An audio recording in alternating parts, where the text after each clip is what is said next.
सभी विद्यार्थियों और साथियों का दिन शुभ रहे। मैं प्रभु से मनोकामना करता हूं। क्लासिफिकेशन की श्रृंखला में अपन ने कोऑर्डिनेट का क्लासिफिकेशन पूरा पढ़ चुके हैं, यानी एक प्रकार से उनकी जन्मपत्री बना चुके हैं। अब कुछ विद्यार्थियों के और उनके अभिभावकों के सुझाव आए थे कि नॉन कोऑर्डिनेटा के भी क्लासिफिकेशन को कंप्लीट समझाया जाए ताकि हमारे बच्चे लाभान्वित हो सके। विद्यार्थियों ने भी कहा कि सर आप नॉन कोऑर्डिनेट की ओर बनाइए, इसलिए मैं आज शुरुआत करने जा रहा हूं। नॉन कोऑर्डिनेटा में पाए जाने वाले 9 मेजर फाइला के क्लासिफिकेशन में से पहला फाइलम होगा प्रोटोजोआ। उसका क्लासिफिकेशन आज स्टार्ट करने जा रहा हूं।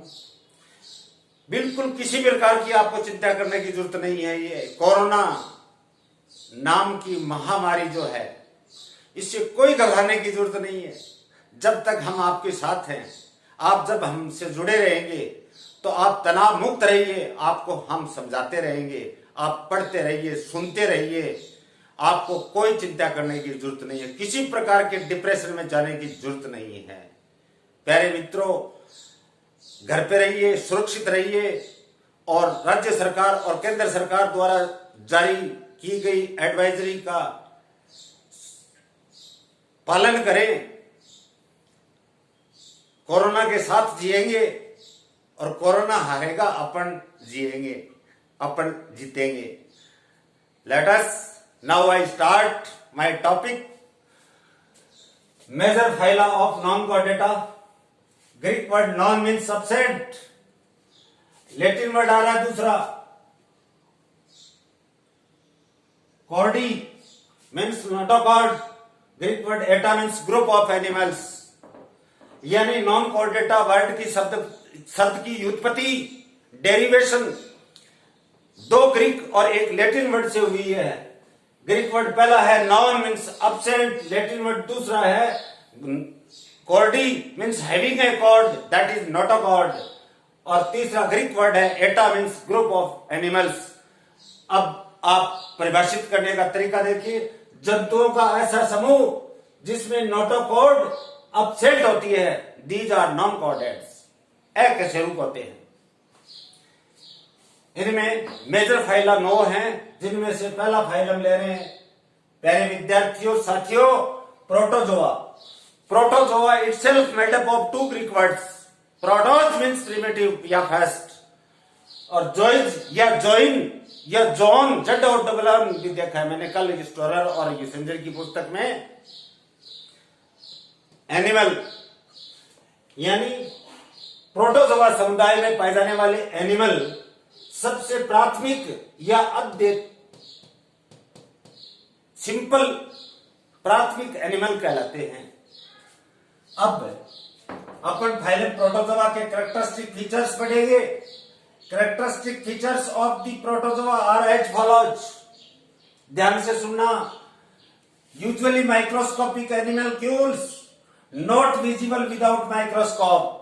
बहुत सूक्ष्मदर्शी जंतु होते हैं, नॉट जंतुक होते हैं, सिर्फ सूक्ष्मदर्शी के द्वारा ही देखा जा सकता है, नग्न आंखों के द्वारा इनको नहीं देखा जा सकता। एंटोन वॉन ल्यूवेनहॉक ने इसमें पाए जाने वाले जंतुओं को एनिमल न कहकर एनिमलक्यूल नाम दिया था, जिसको हिंदी में जंतुक कहते हैं। Second point, most primitive of all animals. सभी जंतुओं में पाए जाने वाले सबसे सरल प्रकार के, सबसे सिंपल प्रकार के जंतु इस समुदाय में, इस फाइलम में सम्मिलित होंगे। Number 3, protoplasmic grade of body organization. 5 प्रकार का शारीरिक संगठन पाया जाता है, जिसमें सबसे सरल प्रकार का अगर ग्रेड ऑफ बॉडी ऑर्गेनाइजेशन होता है, दैट इज प्रोटोप्लाज्मिक। यानी protoplasm is therefore correctly described as the physical basis of life. ये हेक्सले ने कहा था कि जीवन का मूलभूत आधार पदार्थ होता है। टीएच एक्सएलए ने कहा था ये। तो यहां प्रोटोप्लाज्म, शरीर के अंदर जितने भी जैविक क्रियाएं होंगी, यूनिसेलुलर एनिमल्स होंगे ये, इसलिए प्रोटोप्लाज्म ही सब प्रकार की जैविक क्रियाओं को संपन्न कर लेता है। तो such type of the grade is called protoplasmic grade of body organization. Body unicellular एक कोशिकीय के जंतु होते हैं, लेकिन डोबेल ने इनको ए सेलुलर कहा था कि ये एक अकेला कोशिका ही नहीं है, एक बहुकोशिकीय जीव की भांति व्यवहार करता है, व्यवहार करती है कोशिका, इसलिए इसको ए सेलुलर बाद में डिस्क्राइब करूंगा, देखना। कंटेनिंग वन और मोर न्यूक्लियाई विच आर मोनोमॉर्फिक और डाइमॉर्फिक, जिसके अंदर एक या एक से अधिक केंद्रक पाए जा सकते हैं, और जो केंद्रक होते हैं, न्यूक्लियाई होते हैं, वो समान आकार के भी हो सकते हैं और द्विआकार के, द्विआकारी या dimorphic, di means double, morphy means shape, दो प्रकार के, मतलब मैक्रो एंड माइक्रो, और मोनोमॉर्फिक में सभी समान इक्वल साइज के होंगे, एलाइक होंगे। मोनोमॉर्फिक एंड डाइमॉर्फिक, एक आकारी और द्विआकारी। Next, solitary or forming loose colonies in which individuals alike and independent, या तो ये सॉलिटरी या एकल होते हैं या कॉलोनी में रहते हैं, कॉलोनीज बना लेते हैं, लेकिन जो कॉलोनीज होती है वो स्थूल होती है, लूज होती है, यानी इनमें पाए जाने वाले जंतु सघनता से आपस में जुड़े हुए नहीं रहते, मिलकर के नहीं रहते, सभी जंतु स्वतंत्र होते हैं, इसलिए ये लूज कॉलोनी कहलाती है। सभी समान आकार के जंतु जो होंगे वो समान आकार के होंगे और इंडिपेंडेंट होंगे, यानी एक दूसरे के ऊपर निर्भर नहीं होते, स्वतंत्र होते हैं, इसलिए इस प्रकार की कॉलोनीज को अपन लूज कॉलोनीज कहते हैं। नेक्स्ट, सिमेट्री का पॉइंट आ रहा है। सिमेट्री शरीर की वो अक्ष या तल जिससे जंतु को काटने पर दो समान अर्धांशों या हाउज में विभाजित हो जाता है, उस अक्ष या तल को सममिति कहते हैं। यहां या तो सममिति, सिमेट्री एब्सेंट होगी, या द्विपार्श्व होगी, यानी मीडियल लॉन्गिट्यूडनल एक्सिस से काटने पर ही जंतु दो समान अर्धांशों में उप विभाजित हो जाता है, उस प्रकार की सममिति को द्विपार्श्व सममिति कहते हैं। या रेडियल का मतलब है ओरल टू एबोरल या एबोरल टू ओरल, सरफेस से काटने पर ही जंतु दो समान अर्धांशों में उप विभाजित हो जाता है, उस प्रकार को अर्घ्य या बाइरेडियल बोलते हैं। यह स्फेरिकल होते हैं, गोलीय सममिति होती है, किसी भी अक्ष से काट लो तो दो समान अर्धांशों में उप विभाजित हो जाते हैं जंतु, इस प्रकार की सममिति को स्फेरिकल सिमेट्री कहते हैं। तो सिमेट्री अपसेंट भी हो सकती है, बायलेटरल भी हो सकती है, रेडियल भी हो सकती है, और गोलीय या स्फेरिकल भी हो सकती है। Next, body naked and bounded by a pellicle, sometimes shell also present in the form of exoskeleton, यानी शरीर के चारों तरफ पेनिकल उपस्थित भी हो सकती है और अनुपस्थित भी हो सकती है। बॉडी नेट यानी नगन या पेनिकल के द्वारा बाउंडेड या घिरी हुई, लेकिन समटाइम्स इसके चारों तरफ शैल या कवच भी पाया जा सकता है, जो बाह्य कंकाल रूपी रचना है, बाह्य कंकाल जैसी रचना का निर्माण करता है। Next point, body form mostly constant, यानी शरीर का रूप जो होता है, शरीर की आकृति अधिकांशतः अस्थायी होती है, वेरिड इन सम, लेकिन कईयों में ये आकृति बदलती रहती है। While changing in the environment और एज इन मैनी, या तो वातावरण के अनुसार या आयु के अनुसार इनकी आकृति बदलती रहती है। The single cell body, very important question point, क्या कह रहा है? The single cell body performs all the essential and vital activities as a multicellular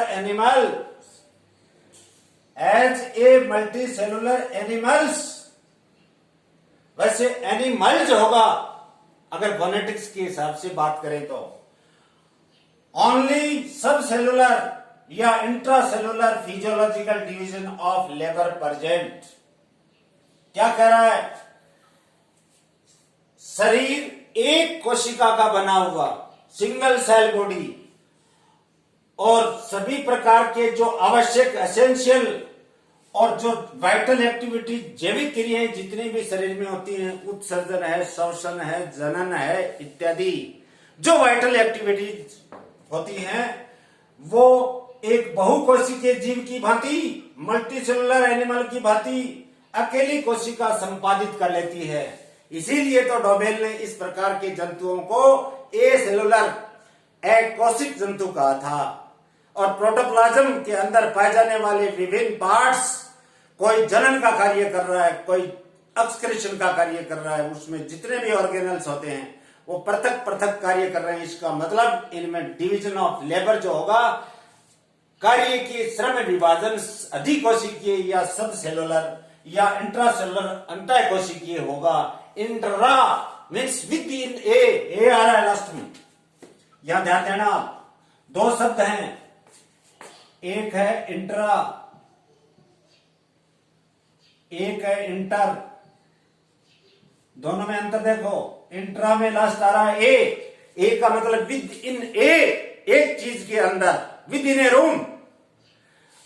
inter का मतलब दो प्रकार के माध्यम हो गए। आप कमरे के अंदर क्लासरूम में घुस रहे हो, बाह्य वातावरण से अंदर वाले कमरे के वातावरण में घुस रहे हो, तो इंटर हो गया। यहां पे बिटवीन या अमंग, ये इंटर कहां काम में आएगा? दो या दो से अधिक के बीच में, जबकि इंट्रा एक के लिए काम में आता है। इसीलिए यहां पे मैंने इंट्रासेलुलर का प्रयोग किया है। लोकोमोटरी ऑर्गेनल्स, इसी के आधार पर इसका वर्गीकरण होगा। It is also very very important. Finger like pseudopodia, कूट पादाब होंगे, और विप लाइक कशा के समान फ्लैजिला होंगे, या बालों के समान या रोम के समान हेयर लाइक सीलिया होंगे, या चलनांगों का अभाव होगा।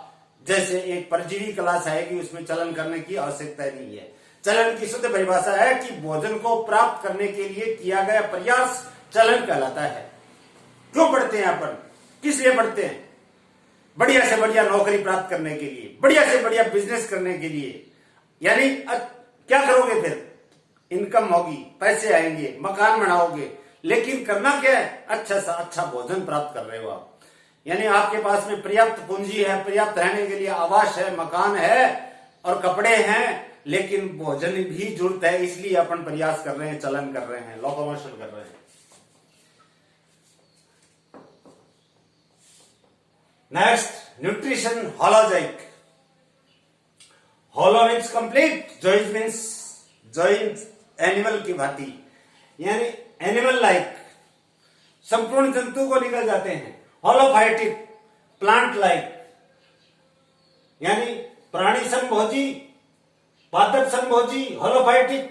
सेप्रोजोइक, यहां नया काम आया, डेड ऑर्गेनिक मैटर्स, जो मरे हुए पादप या जंतु जो होंगे उनके ऊपर जो फीडर्स होते हैं उनको सेप्रोजोइक एनिमल्स कहते हैं या एनिमल्क्यूल कहते हैं। या परजीवी, पैरासिटिक, या परजीवी यानी दूसरे के ऊपर अपना जीवन व्यतीत करते हैं, उनको कुछ नहीं करना पड़ता, सिर्फ रिप्रोडक्शन के अलावा सभी प्रकार की क्रियाएं जो होती हैं वो निष्क्रिय हो जाती हैं। Digestion occurs intracellularly inside food vacuole, लेकिन पाचन इनके शरीर के अंदर पाए जाने वाले खाद्य रक्त धानियों में या फूड वैक्यूल्स के अंदर संपन्न होता है। इंट्रासेलुलरली, अंतःकोशिकीय कोशिका के अंदर ही। नेक्स्ट पॉइंट आ रहा है, respiration and excretion through general body surface by diffusion. विसरण के द्वारा सामान्य शरीर की सतह द्वारा भी उत्सर्जन और श्वसन संपन्न हो सकता है। विसरण, डिफ्यूजन किसे कहते हैं? Flow of ions, atoms, molecules from higher concentration to the lower concentration without required any type of energy is known as diffusion. तो यहां सामान्य बॉडी सरफेस के द्वारा, सामान्य सतह द्वारा, शरीर की सतह द्वारा शोषण और उत्सर्जन संपन्न होता है, और कॉन्ट्रैक्टाइल वैक्यूल संकोचनशील रस तनी के द्वारा भी संपन्न हो सकता है, विच सर्व मेनली फॉर ऑस्मो रेगुलेशन। बहुत इंपॉर्टेंट पॉइंट है, बहुत सारी कॉम्पिटिटिव एग्जाम में ये प्रश्न पूछा हुआ है। What is the chief function of contractile vacuole? Chief function होगा प्राशन नियमन, ऑस्मो रेगुलेशन। प्राशन नियमन यानी अपने बॉडी के अंदर वाटर की कंसंट्रेशन मेंटेन करने का कार्य करते हैं। इस प्रकार के नियमन को ऑस्मो रेगुलेशन कहते हैं। Next, asexual reproduction takes place by binary या मल्टीपल या बडिंग। बाइनरी फिशन के द्वारा होगा तो द्विखंडन बोलते हैं, दो टुकड़ों में टूटेगा। मल्टीपल फिशन का मतलब है एक से अधिक यानी दो से अधिक टुकड़ों में टूटेगा। और बडिंग का मतलब है मुकुलन, यानी पेड़ पौधों में देखते होंगे साइड के अंदर क्या निकल जाती है, कुप्पल सी निकल जाती है, दैट इज बड यानी budding. Sexual reproduction by conjugation of adults, लैंगिक जनन वयस्कों के संयुग्मन द्वारा। वयस्क दो जंतु आपस में आकर के थोड़े समय के लिए मिलते हैं और लैंगिक जनन करते हैं, उस प्रकार के जनन को होलोगेमी कहते हैं। और अगर गैमेट्स का, युग्मकों का फ्यूजन होगा by the fusion of gametes, that is syngamy, यानी इसको सहयुग्मन न कहकर के, कॉन्जुगेशन को सहयुग्मन और इसको संलयन या सिनगेमी कहते हैं। 15 पॉइंट, प्रतिकूल परिस्थितियों में ये जंतु अपने शरीर के चारों तरफ एक आवरण का निर्माण कर लेते हैं, that is encystment. Encystment commonly occurs to help in dispersal as well as to resist unfavorable conditions of food, temperature and moistures।